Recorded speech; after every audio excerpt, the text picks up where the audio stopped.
Marta entendía ahora con una claridad que cortaba como el cristal. Aquello no era sobre castigar a Peter y Celia. Era sobre enseñarles una lección que habían necesitado aprender durante toda su vida, que el amor real no se mide en dólares o herencias, sino en los pequeños momentos en los que eliges aparecer. En el té preparado en silencio, en la mano que se posa sobre un hombro dolorido, en la paciencia para escuchar una historia por centésima vez. Se mide en estar presente incluso cuando es inconveniente, cuando hay otras cosas que preferirías hacer, cuando el mundo te ofrece branches soleados y campos de golf inmaculados. Especialmente entonces. El siguiente fin de semana, el jardín de la mansión pareció recuperar un atisbo de su antigua vitalidad con la llegada de Jen. El muchacho era tan diferente de sus padres, humilde, atento, con una curiosidad genuina por las personas que lo rodeaban, una curiosidad que iba más allá de la cortesía superficial. Mientras se sentaban en el banco de madera bajo el roble centenario, el mismo donde Richard solía leerle cuentos cuando era pequeño, una paz extraña se instaló entre ellos. Entonces, ¿es verdad?, preguntó Jen, arrancando distraídamente una brizna de hierba entre los dedos. Sí, tu abuelo realmente me dejó todo, respondió Marta, observando su perfil. En la línea de su mandíbula veía la sombra de Richard, y en la suavidad de sus ojos, el eco de May. Bien, dijo Jen simplemente, como si acabara de confirmar una verdad fundamental del universo. Te lo merecías. Eras la única que realmente se preocupaba por él. No era solo tu trabajo, lo sé. Lo veía en cómo le hablabas, en cómo te quedabas a su lado incluso cuando él estaba de mal humor. Marta sintió una oleada de gratitud hacia el muchacho. Su reconocimiento era un bálsamo. Tu abuelo te amaba mucho, Jen, más de lo que quizá llegues a comprender. Por eso estableció ese fideicomiso para ti. Quería asegurarse de que tuvieras las oportunidades que tus padres, en su distracción, nunca te dieron. Quería allanarte un camino, no regalarte un destino. Lo sé, dijo Jen en voz baja, con la mirada fija en el rosal que comenzaba a florecer. Encontré sus cartas. Me escribía cada mes, ¿sabes? Durante los últimos 2 años. Mamá nunca me las dio. Alzó la vista, y Marta vio en sus ojos el dolor de la traición, un dolor que no debería cargar a alguien tan joven. Las encontré en una caja en el fondo de su armario, cuando buscaba un viejo pasaporte. Las había guardado allí, en una caja de zapatos, y nunca me dijo que él estaba tratando de contactarme. Nunca. Marta sintió una punzada de dolor por el chico, el mismo dolor que había visto en los ojos de Richard cuando esperaba en vano una llamada. Lo siento mucho, Jen. De verdad, no lo sientas, respondió él, y su voz tenía una dureza nueva, la dureza que nace de enfrentar una verdad dolorosa. Me alegro de saber la verdad ahora. Me alegro de saber quién realmente se preocupaba y quién solo fingía. El abuelo nunca me abandonó. Fueron otros los que pusieron una pared entre nosotros. Tú nunca pusiste paredes. Pasaron el resto de la tarde hablando sobre el futuro. Jen, con los planos de sus sueños desplegados sobre la mesa del jardín, le explicó su deseo de estudiar arquitectura, de construir cosas hermosas que duraran, estructuras que ofrecieran refugio y alegría, que contaran una historia de permanencia en un mundo efímero. Marta lo escuchó con atención, y mientras lo hacía le prometió que el fideicomiso cubriría su educación, sin importar la universidad que eligiera ni los costos. Tu abuelo quería que volaras, Jen. Yo solo me aseguraré de que tengas el viento necesario bajo tus alas. Hay una condición, añadió Marta, serena pero firme. Tu abuelo fue muy específico. Quería que aprendieras el valor del trabajo duro, que entendieras que el mérito no es solo un concepto, sino una práctica.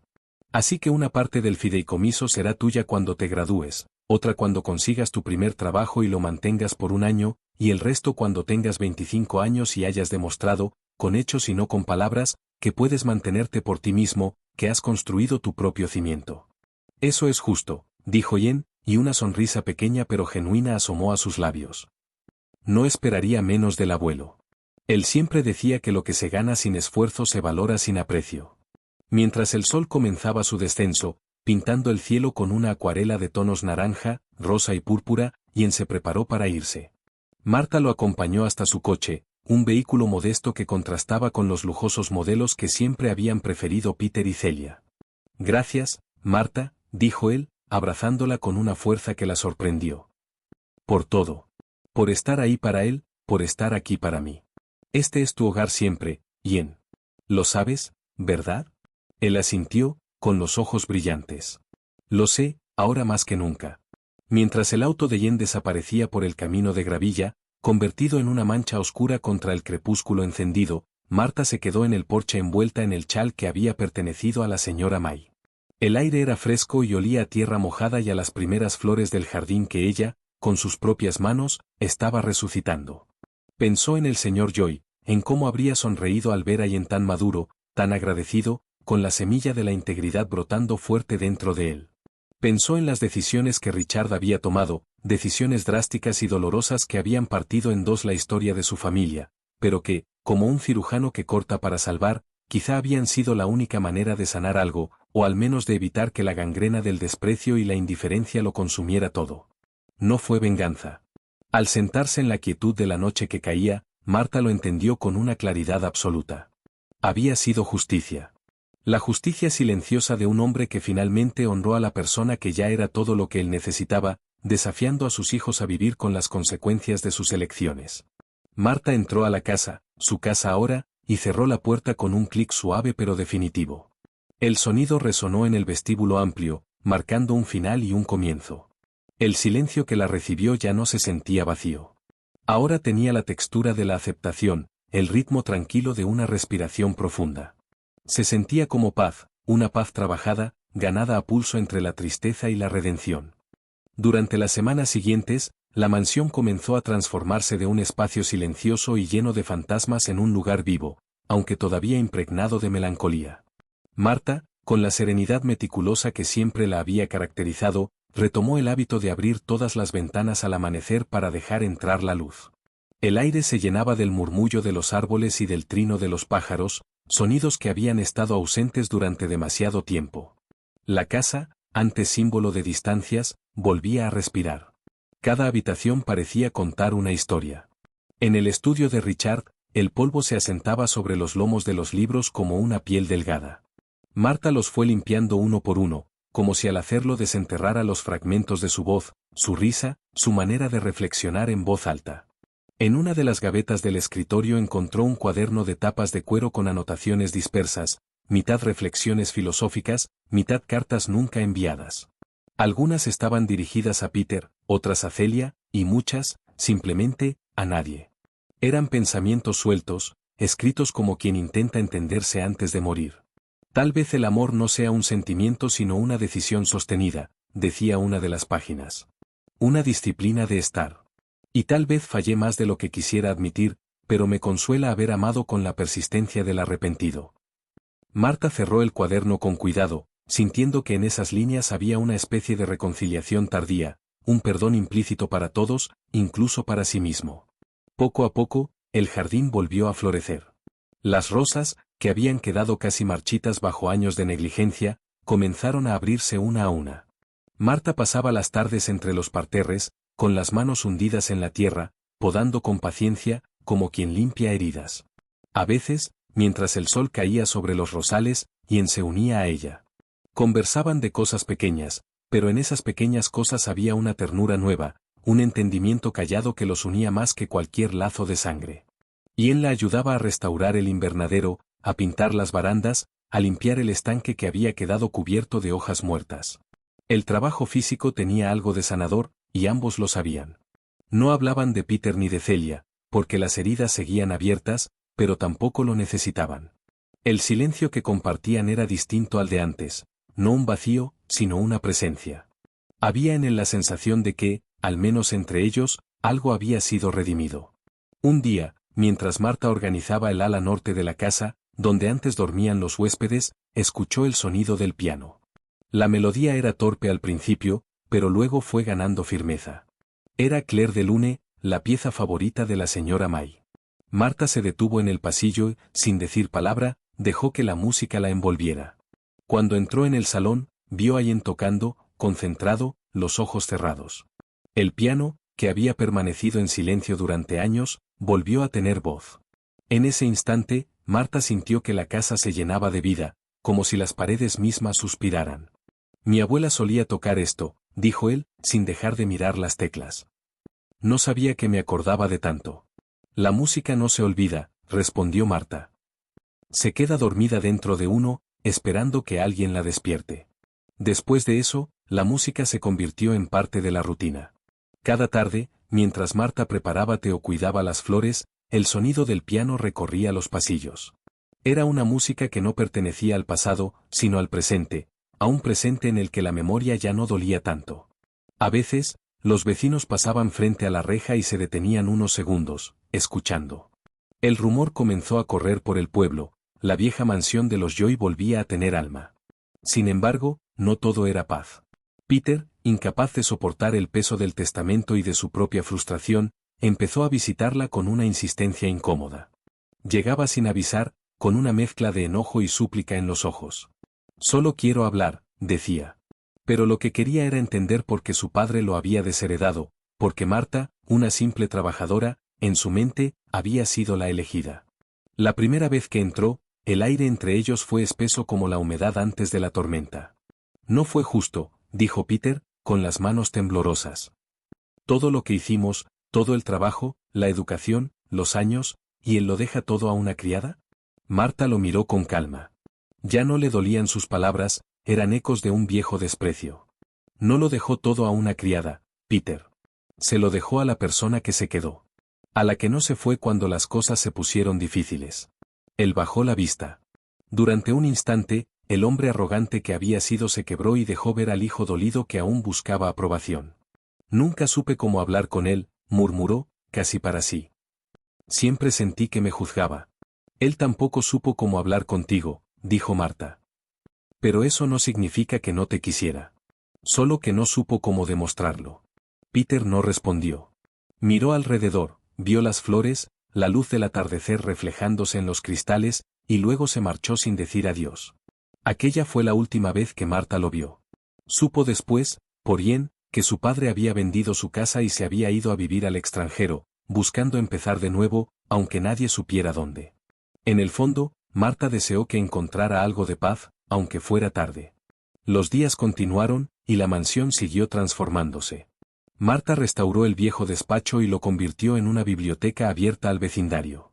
Los niños del pueblo acudían por las tardes a leer, a escuchar historias, a aprender a cuidar las plantas del jardín. Y cuando no estaba en la universidad, se unía a ellos, enseñándoles a dibujar planos y a imaginar casas que aún no existían. Aquella casa, que antes fue símbolo de distancia y privilegio, se convirtió en un refugio. Un espacio donde las generaciones se encontraban y donde la soledad dejaba de ser un castigo. Marta entendió entonces que Richard no solo le había dejado una propiedad, le había confiado una misión. Había querido que el amor que ella había dado en silencio se multiplicara, que se volviera raíz, que sanara lo que el tiempo había torcido. Cada tarde, cuando el sol se deshacía detrás de los árboles y el aire olía a jazmín, Marta pensaba en todo lo que había cambiado. Recordaba el dolor, las pérdidas, la soledad, pero también la belleza de haber permanecido. Había aprendido que amar no era resistir sin fin, sino saber cuándo quedarse y cuándo dejar que otros llegaran. Había aprendido que la verdadera herencia no era el dinero ni las casas, sino la capacidad de seguir construyendo a pesar de las ruinas. Y así, entre la memoria y la esperanza, la casa volvió a ser hogar. El invierno llegó lento, con un aire de pausa que parecía suspender el tiempo. Las hojas del jardín se volvieron doradas antes de caer, y Marta, envuelta en su abrigo gris, pasaba las mañanas barriendo los senderos mientras el sol apenas asomaba entre las ramas desnudas. La mansión, ahora restaurada y viva, respiraba junto con ella. Las cortinas limpias se mecían al ritmo del viento, y el eco de las risas infantiles que cada tarde llenaban la biblioteca aún flotaba en los pasillos cuando la noche caía. A veces, Marta pensaba en Richard y en May, no como recuerdos tristes, sino como presencias que se quedaban a su lado. Sentía que cada rincón de la casa los guardaba. En el jardín, el rosal que Richard había plantado junto a la fuente floreció incluso en el frío, desafiando el clima. Había una fuerza silenciosa en esa floración, una afirmación de vida pese al paso del tiempo, como si la tierra misma se negase a olvidar el amor que una vez la habitó. Una tarde de enero, Marta recibió una carta con el membrete de un hospital extranjero. Venía firmada por Celia. La abrió con manos serenas, sin prisa. La letra era temblorosa, distinta de la caligrafía elegante y segura que recordaba. Estoy enferma, decía la carta. No te escribo por piedad, sino porque ya no quiero mentirme. Fui injusta contigo, con mi padre, con todos. Pensé que el amor era algo que se exigía, no algo que se construía. Si alguna vez me perdonas, no quiero saberlo. Solo quiero que sepas que lo intento. Estoy aprendiendo a agradecer, aunque sea tarde. Marta dobló la carta con cuidado y la guardó en el cuaderno de notas de Richard. No lloró. Ya no necesitaba hacerlo.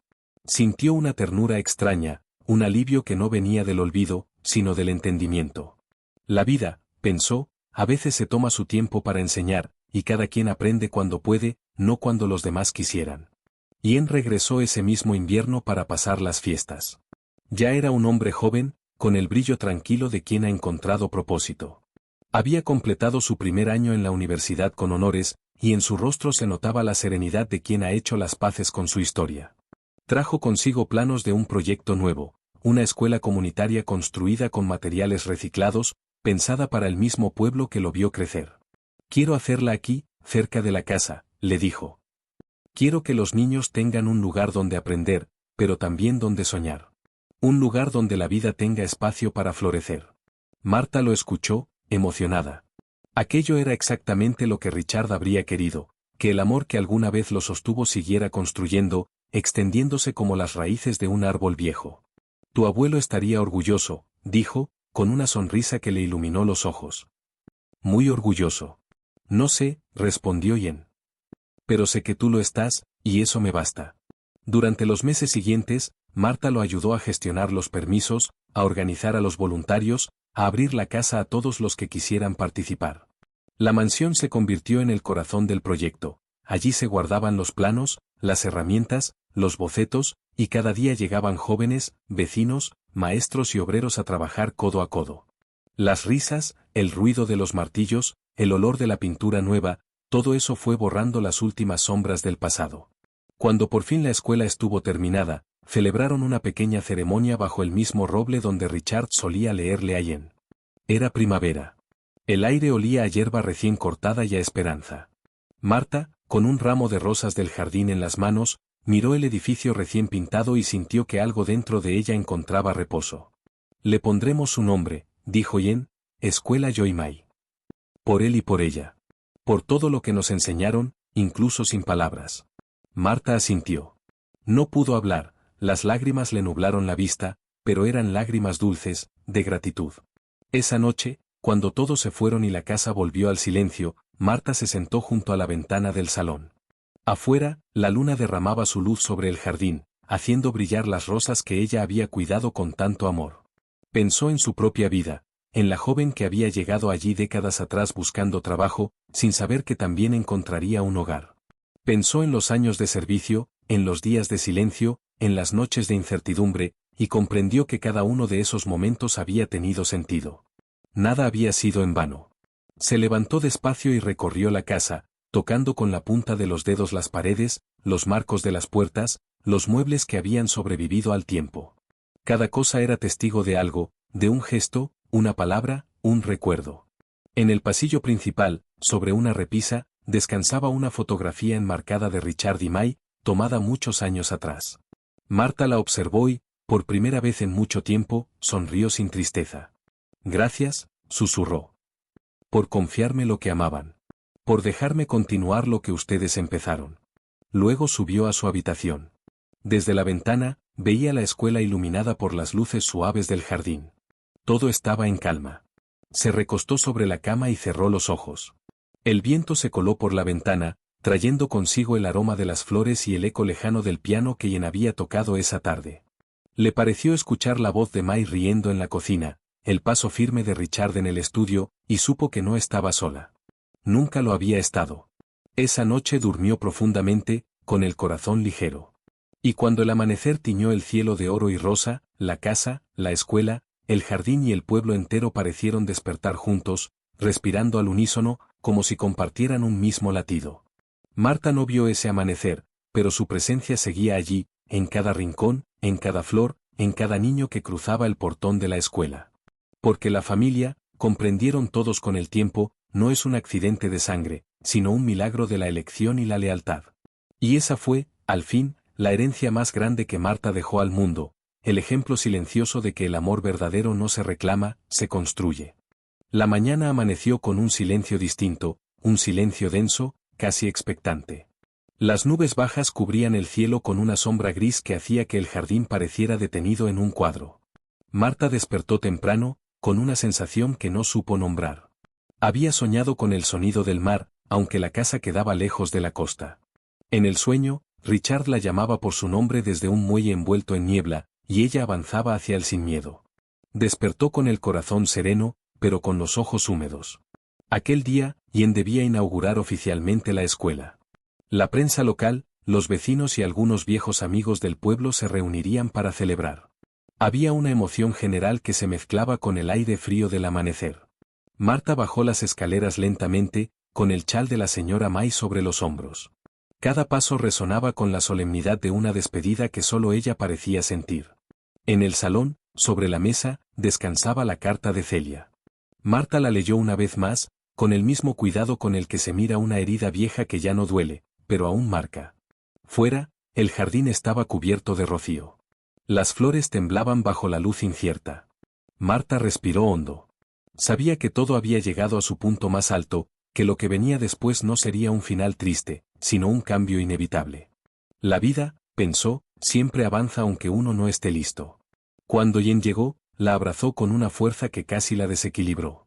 Él parecía nervioso, emocionado, consciente del peso del día. Había heredado la serenidad de su abuelo y la sensibilidad de quien ha conocido el dolor, pero sin permitir que lo corrompa. Le mostró el discurso que había escrito, una carta abierta a su familia, a su pasado, a todo lo que había aprendido. Marta lo escuchó leerlo en voz alta.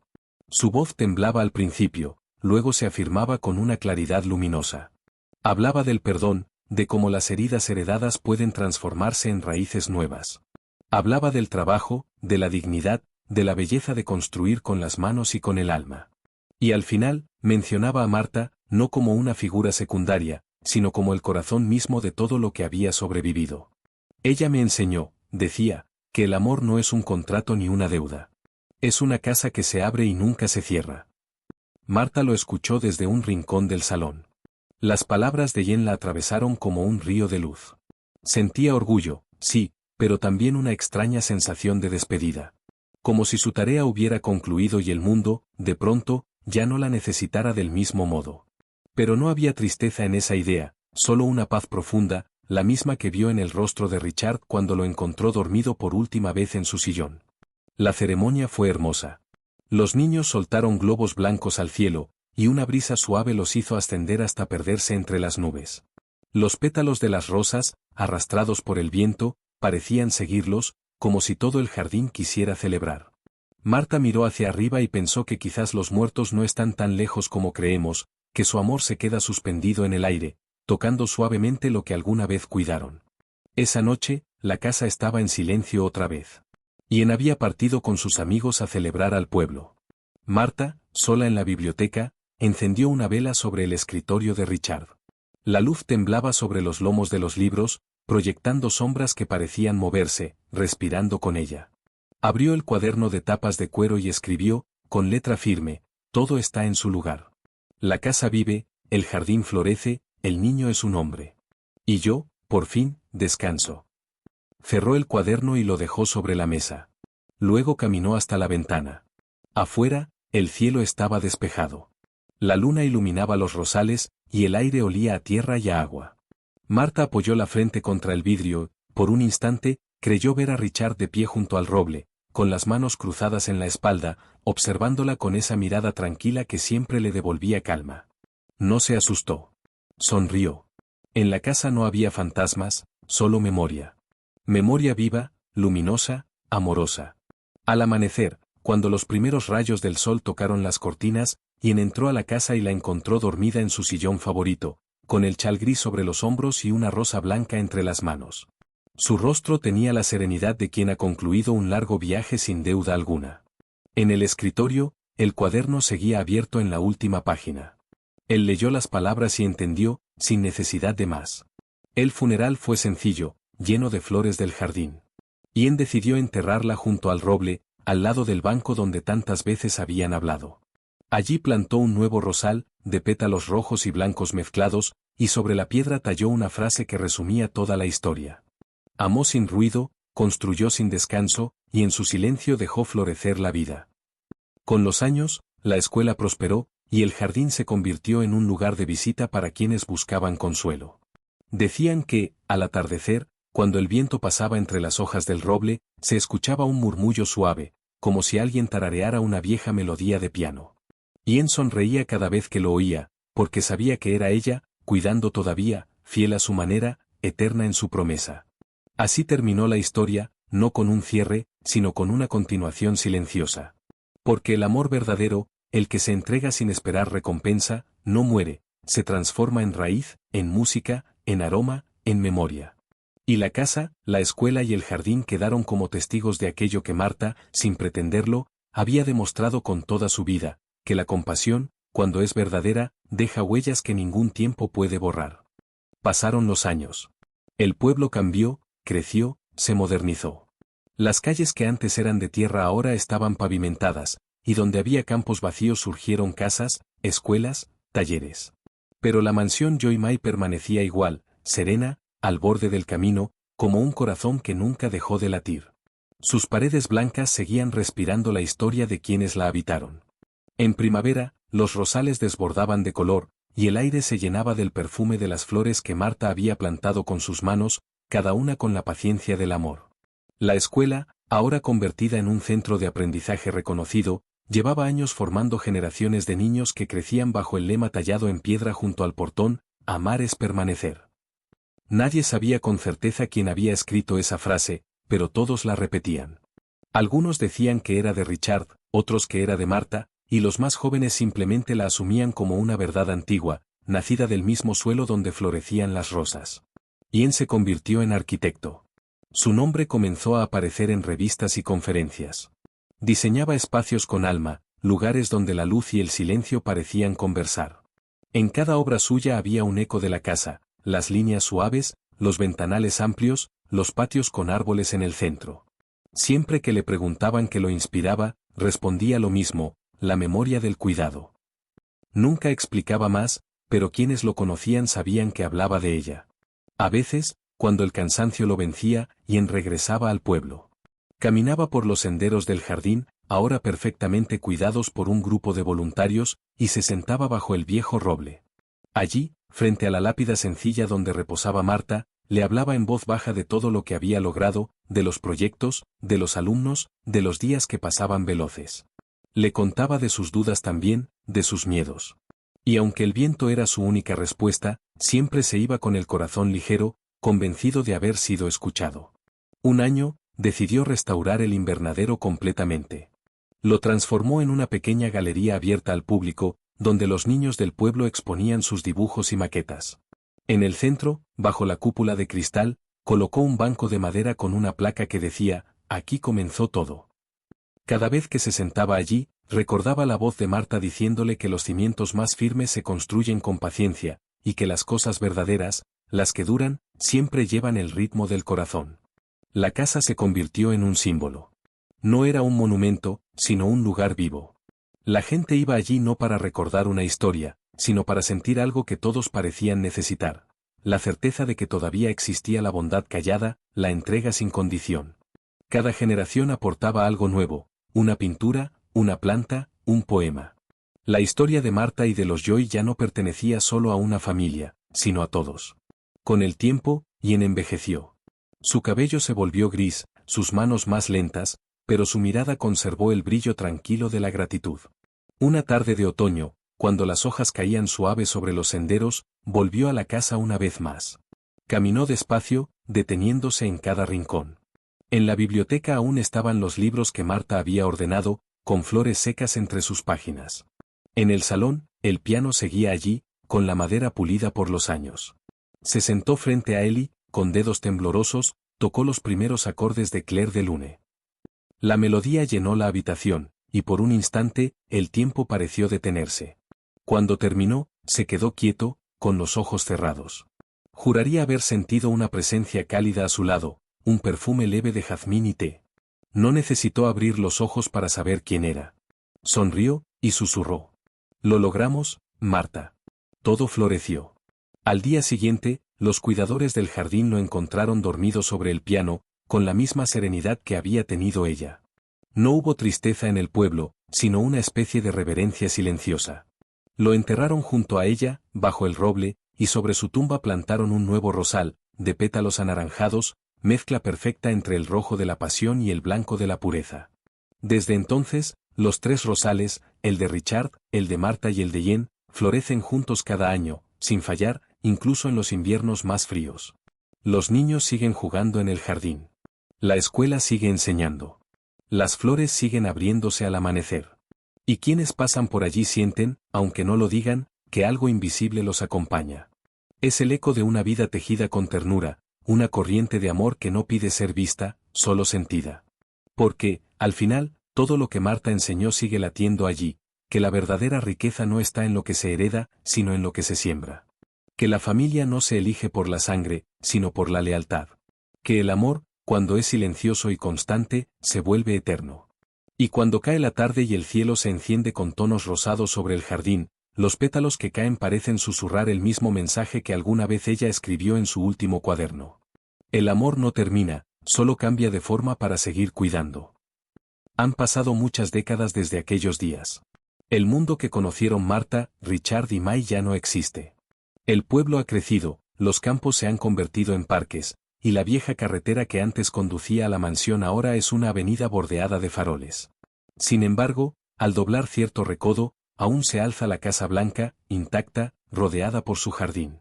Los rosales, milagrosamente, siguen floreciendo. Nadie logra explicarlo del todo. Dicen que la tierra allí es distinta, más fértil, más viva, como si guardara un secreto que se niega a morir. La mansión ya no pertenece a una familia, sino a todos. Se ha convertido en museo, en escuela de arte, en refugio de memoria.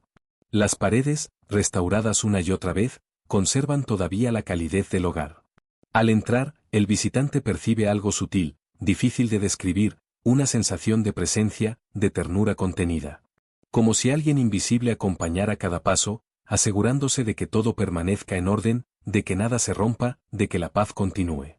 En la sala principal hay una vitrina. Dentro, se conserva el cuaderno de tapas de cuero donde Marta escribió sus últimas palabras.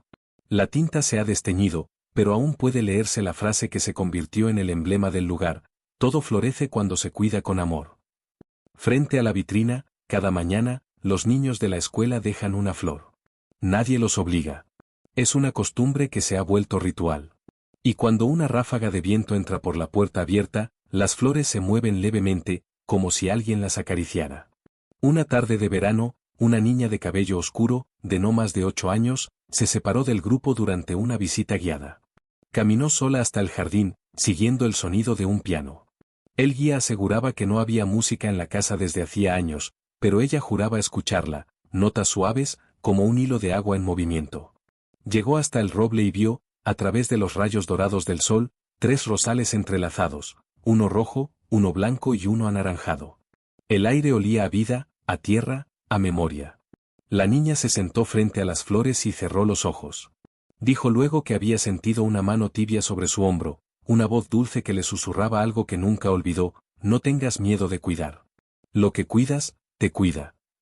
Años más tarde, esa niña, ya adulta, arquitecta como Jen, volvería a la casa para restaurarla de nuevo. Encontraría en los archivos viejas fotografías, cartas, planos y un retrato de Marta con el chal gris sobre los hombros. Reconocería en sus ojos algo familiar, una serenidad que la haría llorar sin saber por qué.